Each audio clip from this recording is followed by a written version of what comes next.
Notre projet s'inscrit dans les enseignements de matériaux du programme Grandes Écoles d'Arts et Métiers. Il s'appuie sur une volonté de redynamiser les enseignements et cela a été d'autant plus nécessaire avec le premier confinement où nous avons constaté une démobilisation des étudiants au fil du temps.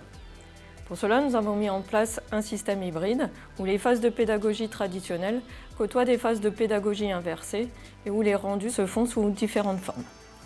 Nous avons appliqué ce projet à l'étude des procédés de traitement superficiel.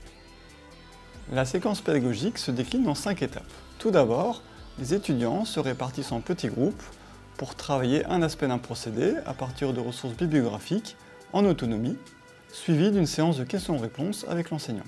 Dans un second temps, les étudiants découvrent les plateformes industrielles de traitement superficiel de l'Institut de recherche technologique M2P, situé à proximité de l'école.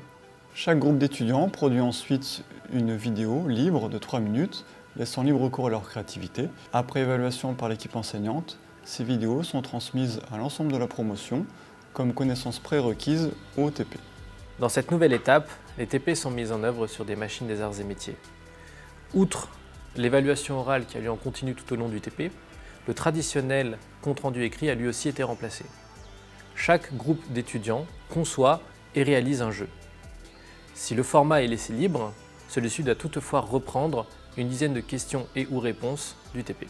Depuis que nous l'avons mis en place en avril 2020, nous avons reçu une grande diversité de jeux, du simple mot fléché au Cluedo en passant par le Monopoly, une grande diversité de supports avec des supports papier, informatiques ou des scripts réalisés en Python.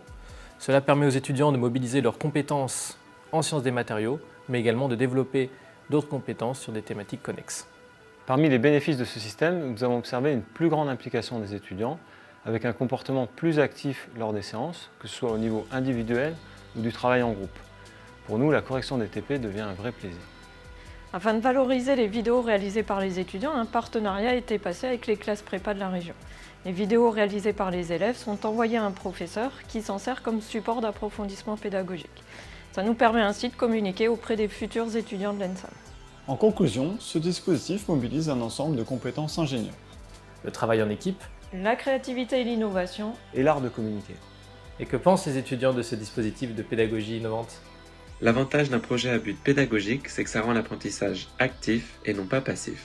De plus, ça nous oblige à avoir une très bonne compréhension du sujet pour pouvoir restituer clairement les points importants.